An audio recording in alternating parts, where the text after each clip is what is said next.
না খেয়ে না দিয়ে ভিক্ষা করে গাড়ি ভাড়া জোগাড় করে আমি একমাত্র। আরে সত্যি করে ঠিক বলেছিলাম, আমরা ঠিক না, আমরা এক নয়। আমাকে যখন মারা হচ্ছে, আমাদের কোনো সনাতন ধর্ম এগিয়ে যাচ্ছে না, আমাকে কখনো ফেক বলে আমাকে অপমান করছে রাস্তার মধ্যে, কেউ এগিয়ে গিয়ে প্রতিবাদ করছে না। যখন সারদামাকে অপমান করা হয়েছিল, একমাত্র আমি স্বপন দত্ত বাউল, কামারপুকুর এবং জয়রামবাড়ি থেকে প্রতিবাদ করেছিলাম। রামকৃষ্ণ মিশনকে বলেছিলাম, সারদামাকে বলেছিলাম, আপনারা বলেন সারদা মায়ের ছেলে, সারদামাকে অপমান করতে আপনারা প্রতিবাদ করলেন না তো কিসের আপনারা সন্তান? আমি বলেছিলাম। যখন ধর্ম জাতি বর্ণ ভেদাভেদে রাষ্ট্রপতিকে অপমান করা হয়েছিল, আমি একমাত্র প্রকাশ্যে লড়েছিলাম। যখন রামকে অপমান করা হয়েছিল, রাম জন্মভূমিকে অপমান করা হয়েছিল, প্রকাশ্যে আমি লড়েছিলাম, গানে গানে প্রতিবাদ করেছিলাম। তো আমাদের সকলে প্রতিবাদ করতে পারে না। যখন আমাকে মারা হচ্ছে, কেউ এগিয়ে যাবে না। কিন্তু অন্য ধর্মের আমি দেখেছি, কাউকে মারা হচ্ছে, সকলে এগিয়ে গিয়ে প্রতিবাদ করবে। তাই আমাদের এক হতে হবে। আমরা সনাতন ধর্মী, আমরা সনাতন ধর্ম বলছি, সনাতন ধর্মী মানুষের মধ্যে কিন্তু একতা নেই। আমি সারা রাজ্য ঘুরছি, দেশে বিদেশে ঘুরে আমি একটাই দেখছি, সেই একতা নেই। সকলকে এক হতে হবে। ঠিকই বলেছে, সনাতন ধর্মকে বুঝতে হবে, স্বামী বিবেকানন্দকে বুঝতে হবে।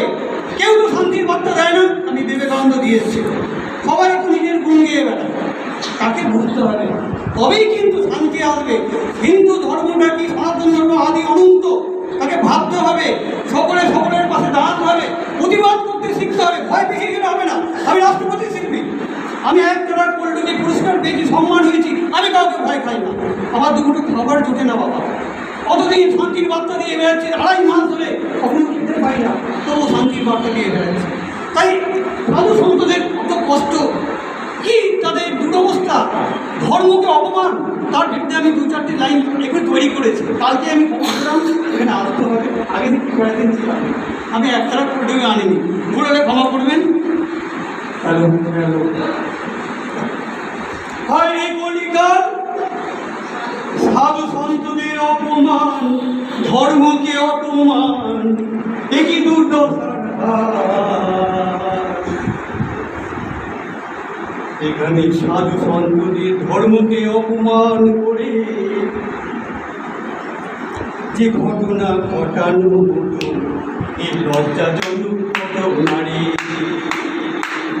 চোখে দেখার যায় না রে। সাধু সন্তকে অপমান, ধর্মকে অপমান, লজ্জাজনক কত নারী।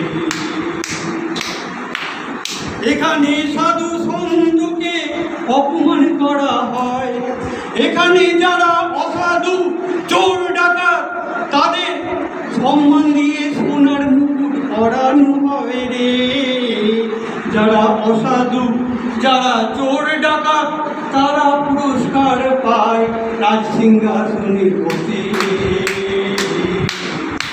হায় রে কি কপাল আমার, সাধু সন্তদের দুর্দশার কথা বলছি আমি চোখের জল দিয়ে।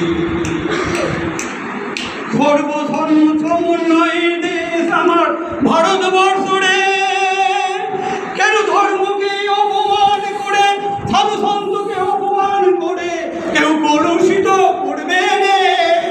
কে অধিকার দিয়েছে সর্বধর্ম সমন্বয়ের দেশ ভারত মাতাকে করার রে?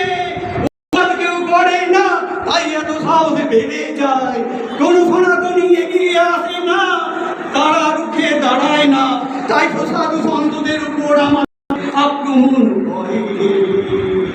হায় রে কি লজ্জা, সাধু সন্তদের দুর্দশার কথা ভেবে আমার চোখে জল আসে। সকলকে সচেতন হতে হবে। ও ভোলা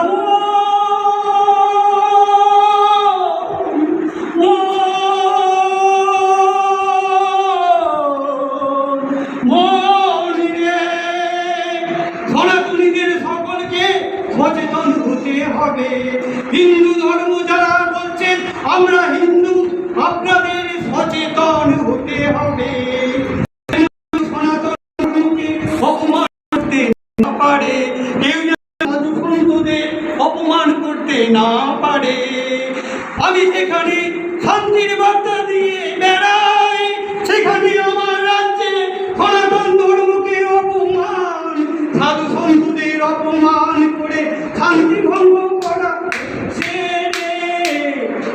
লজ্জা লজ্জা রে আমার সাধু সন্তকে অপমান চোখে দেখা যায় না রে কি লজ্জা লজ্জা রে আমার সাধু সন্তকে অপমান সনাতন ধর্মকে অপমান চোখে দেখা যায় না রে স্বপন বাউল বলে শুধু সনাতন ধর্ম নয় ভারতবর্ষ সকল ধর্মের সমাবেশ সকল জাতি বর্ণ রয়েছে এখানে কেউ জাতি বর্ণ ভেদাভেদ করে ধর্মকে অপমান করে যে কোনো ধর্মকে অপমান করে সারা রাজ্যের সারা ভারতের শান্তি ভঙ্গ করবেন না রে হায় কি লজ্জা আমার সাধু সন্তদের অপমান বাংলাতে হয়েছে হায় কি লজ্জা